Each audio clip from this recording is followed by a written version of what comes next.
जय हिंद साथियों, नमस्कार सभी भाइयों को। साथियों, 3 EMI नहीं दी हैं तो आप सभी का लोन हो सकता है मात्र 20% के अंदर सेटल।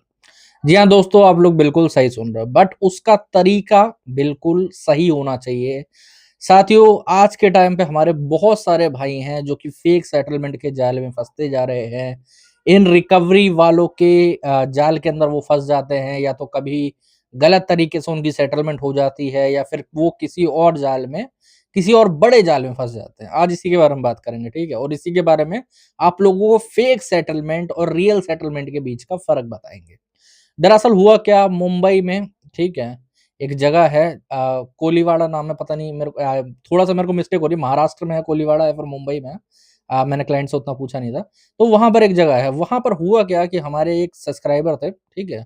उनकी एज काफ़ी ज़्यादा है, 58 के वो होने वाले हैं, लमसम कुछ दिनों में 60 साल के हो जाएँगे। तो उनके कुछ लोन्स चल रहे थे, मल्टीपल लोन्स हो रखे थे।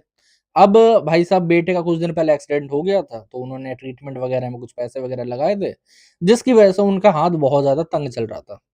अब हाथ तंग चलने के चक्कर में तो लोन भी डिफ़ॉल्ट हो गया, बट रिकवरी एजेंट्स जो थे, उन्होंने देखा कि भाई साहब की एज थोड़ी ज़्यादा है, तो वो बदतमीज़ी वगैरह नहीं करते थे। उन्होंने कस्टमर को सेटलमेंट के लिए प्रेशराइज़ करा, और कस्टमर सुन के अच्छा भी लगा उन्हें कि भाई साहब यार, सेटलमेंट अगर कर रहा है रिकवरी वाले, तो अच्छी बात है, मैं सेटलमेंट करके बात खत्म कर लेता हूँ। उन्होंने सेटलमेंट का लेटर इश्यू करवाया, सेटलमेंट के पैसे भरे, बट रिकवरी नहीं रुकी। जी हाँ, रिकवरी नहीं रुकी। क्यों नहीं रुकी? 1 महीने, जिस महीने उन्होंने पेमेंट करी उस महीने तो रुक गई, बट अगले महीने से उन्हें फिर से फ़ोन आना स्टार्ट हो गया और उन पे बोला गया कि पेमेंट करिए, आपकी पेमेंट ड्यू थी। तो उन्होंने बोला पेमेंट तो मैंने कर दी। तो कह रहा कौन-सी पेमेंट? वो तो आपने ईएमआई भरी है। कह रहा सर मैंने सेटलमेंट कर दी है, मेरे ये लेटर रहा, वो रहा। तो बात मानना ही बंद कर दिया जैसे रिकवरी वालों ने ना, उन्होंने बोला हमें नहीं पता, हमें पेमेंट चाहिए। तो फिर उन्होंने कस्टमर केयर से बात करी, कस्टमर केयर ने भी बोला कि सर आपकी सेटलमेंट नहीं हुई है। वो जो रिकवरी वाले थे, जिनसे उन्होंने सेटलमेंट करवाई थी, उनको उन्होंने फ़ोन मिलाया। जब उनको फ़ोन मिलाया तो एक बार बोला गया कि हाँ भाई साहब, अभी चेक करके बताता हूँ मैं, रुक जाइए। उसके बाद उनका फ़ोन ही नहीं उठाया गया। ले देखे, जब वो इधर-उधर सब जगह से हार गए, तब वो हमसे जुड़े, हमसे बात करी कॉल पे। तब समझ में आया कि भाई साहब इनके साथ हो गई है फेक सेटलमेंट, और ये चीज़ आपके साथ भी ना हो। आज ये पूरी कहानी सुनिए और समझिए हुआ क्या था इनके साथ। दरअसल एक नामी-गिरामी बैंक है जिसके आजकल 90% जो सेटलमेंट होते हैं ना, वो फेक ही होते हैं। अब इस बैंक का मैं पूरा नाम तो नहीं ले सकता, बट डीएफसी बैंक आप इसको कह सकते हो। आगे समझ लो कौन से बैंक का नाम ले रहा हूँ, ठीक है? तो जो ये बैंक है फलाना-ढिमकाना, इसका जो रिकवरी एजेंट है, ये अपना टारगेट पूरा करने के चक्कर में ये भी नहीं देख रहे कि कौन-सा कस्टमर, किसकी क्या मजबूरी है, किसको क्या प्रॉब्लम है, किसको क्या परेशानी हो रही है। समझ रहे हो?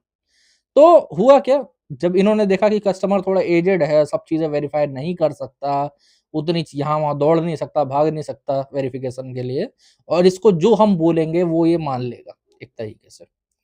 तो हुआ क्या, इन पे कहा गया, जो कि मैंने अभी वीडियो का टाइटल और डिस्क्रिप्शन है ना, उस पे अभी बताऊँगा तुम लोगों को क्यों रखा गया ऐसा। तो उन पे कहा गया कि सर देखिए, आपकी 3 ईएमआई डिफ़ॉल्ट हो चुकी है, तो अब आपका सेटलमेंट आराम से 20% के अंदर हो जाएगा। कस्टमर खुश भी हो गया यार, बोला बढ़िया बात है, कोई दिक्कत वाली बात नहीं है। और कस्टमर ने एक चीज़ मुझे और बताई थी कि सर मुझे सारा जो मेल वगैरह आया है ना, वो बैंक की वेबसाइट से ही आया, मतलब बैंक की ईमेल आईडी से ही आया है, और मैंने इनके मैनेजर से भी कन्फर्म करा था, उसकी रिकॉर्डिंग भी है मेरे पास में।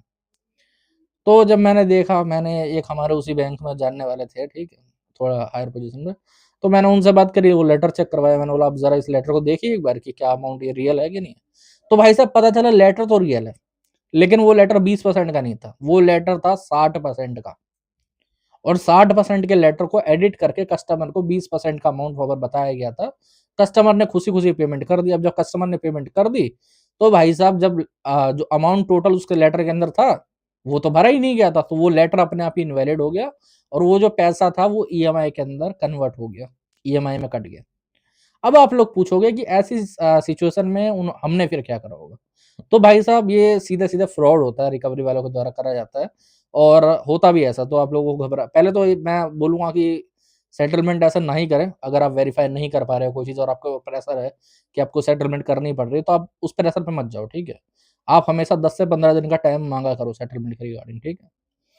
क्योंकि उस बीच में आप वेरिफ़िकेशन अच्छे से करवा सकते हो और सारी चीज़ें चेक करवा सकते हो, समझ रहे हो? तो ईएफआईआर वगैरह करवाई गई हैं, आगे प्रोसीजर चल रहा है। वो रिकवरी वाले ही जो सेटलमेंट का पूरा अमाउंट है दोबारा लेटर निकलवाएंगे, दोबारा पेमेंट करेंगे अपनी जेब से, कस्टमर का कुछ नहीं जाएगा। बट कस्टमर अगर सही जगह पे नहीं गया तो दिक्कत हो जाती है उसको, समझ रहे हैं। अब फेक सेटलमेंट और रियल सेटलमेंट में इतना ही फर्क है। देखो 3 EMI ना भरने के बाद सेटलमेंट होती है, मैं बोल रहा हूँ, ठीक है। एनपीए के बाद हर किसी का लोन अकाउंट, चाहे वो क्रेडिट कार्ड हो चाहे ईएमआई हो, सब कुछ सेटलमेंट में जाता है। लेकिन उसका ऑफर जो होता है ना वो उतना बड़ा नहीं होता। ऑफर कितना परसेंट मिलेगा आपको? अगर आप सीधे ही एनपीए के बाद सेटलमेंट करवाओगे तो आपको ऑफर मिलेगा कि 40%, मतलब 40% डिस्काउंट मिलेगा, 60% भर दो, ऐसा बोला जाएगा। या वो बोला जाएगा 50%, चलो मैं आपको डिस्काउंट करवा देती हूँ, 50% आप भर दीजिए। एक अच्छा ऑफर 10 से 20% का ऑफर हमेशा राइट ऑफ तक वेट करना ज़रूरी रहता है उसका।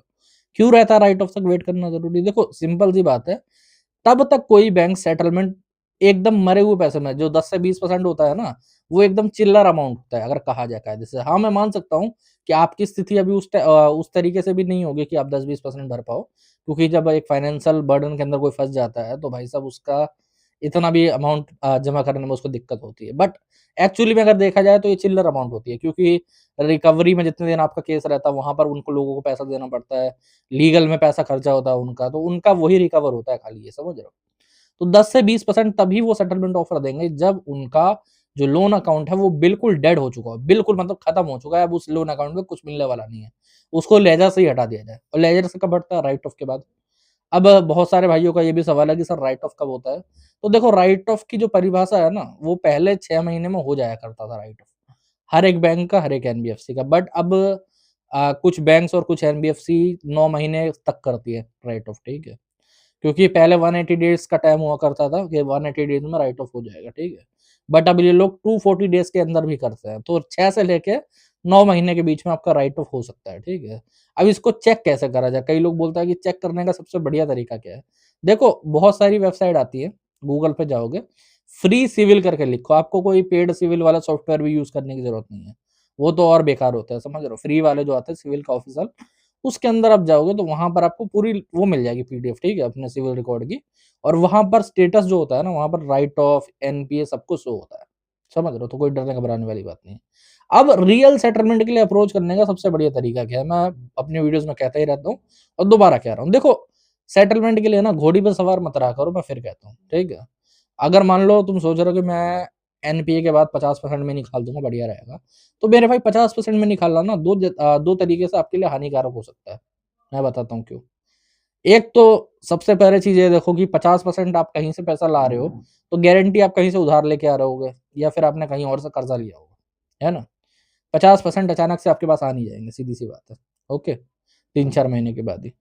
और अगर मान लो उस एस्पेक्ट को देखें भी ना, ठीक है? तो सेकंड जो हमारे लिए प्रॉब्लम आती है कि आप किसी एक लोन का, आपके ऊपर मल्टीपल लोन हो रखे हैं, मानते हैं।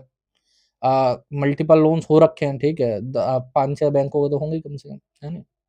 अब अगर आप एक बैंक की सेटलमेंट 50% अमाउंट में करोगे तो दूसरा जो बैंक है, वो इस चीज़ का ऑब्जेक्शन उठा सकता है।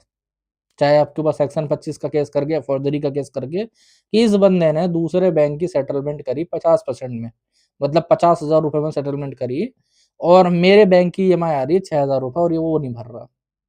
मतलब इसके पास पैसा ही देना नहीं चाहता, इसकी इंटेंशन ऐसी है। अब कई लोग बोलेंगे ऐसा कैसा केस कर सकता है? मेरे भाई एक एक मेरे खुद के सब्सक्राइबर पे हुआ है ऐसा। उनका एक फ़ोन पे से लोन चल रहा था, फ़ोन पे लोन प्रोवाइड नहीं करते, मतलब अंदर कोई अलग कंपनी थी, ठीक है? वो लोन वगैरह देती थी। तो उनका एक लोन चल रहा था उसका, तो उन्होंने उसको सेटल कर लिया था जल्दी, ठीक है? ज़्यादा बड़ा अमाउंट नहीं था, 30-40 हज़ार में उन्होंने निकाल दिया, बोला कि यार चलो हटाओ कोई बात नहीं। इससे मेरे को मर्चेंट अकाउंट था ना उनका, समझ रहे हो? तो उन्होंने बोला मर्चेंट अकाउंट में दिक्कत आएगी, इसलिए सबसे बढ़िया इसको सेटल ही कर लेते हैं। अब जो दूसरा एनबीएफसी थी एक, ठीक है? आईएफएल, आप लोगों ने नाम सुना होगा, ठीक है? आईएफएल फाइनेंस थी, ठीक है? तो उसने कलकत्ता में फॉर्जरी का केस कर दिया, और वहाँ पर पहला ऑब्जेक्शन ये लगाया गया था कि भाई साहब इन्होंने उसके 35-40 हज़ार रुपए तो भर दिए, लेकिन मेरी ईएमआई जो भी आ रही है, वो 12-13 हज़ार रुपए आ रही है, वो क्यों नहीं भरी जा रही इन पे? उनके पैसे एक साथ में दे दिए, मेरी नहीं कर रहे। तो भाई साहब ये ऑब्जेक्शन वो लोग उठा सकते हैं, और ये वैलिड भी होता है कि आप यार इतना बड़ा अमाउंट में कर रहे हो। अगर आप यही ज चीज़ 10% या 20% में करोगे ना सेटलमेंट, तो कोई ऑब्जेक्शन नहीं उठा सकता। तब ये हो जाएगा कि भाई साहब ये 10% में मैंने तो था पैसा, वो राज़ी हो गया तो मैंने सेटलमेंट कर ली, आप भी ऑफ़र दे दो, हम भी राज़ी हो जाएँगे। उस पे मैं भी कर लूँगा, खत्म कहानी। तो इसीलिए सबसे बढ़िया तरीका ये रहता है। और एक तो सेटलमेंट ऑफर के लिए आपको किसी रिकवरी वाले से बात करने की ज़रूरत नहीं पड़ती है, ठीक है?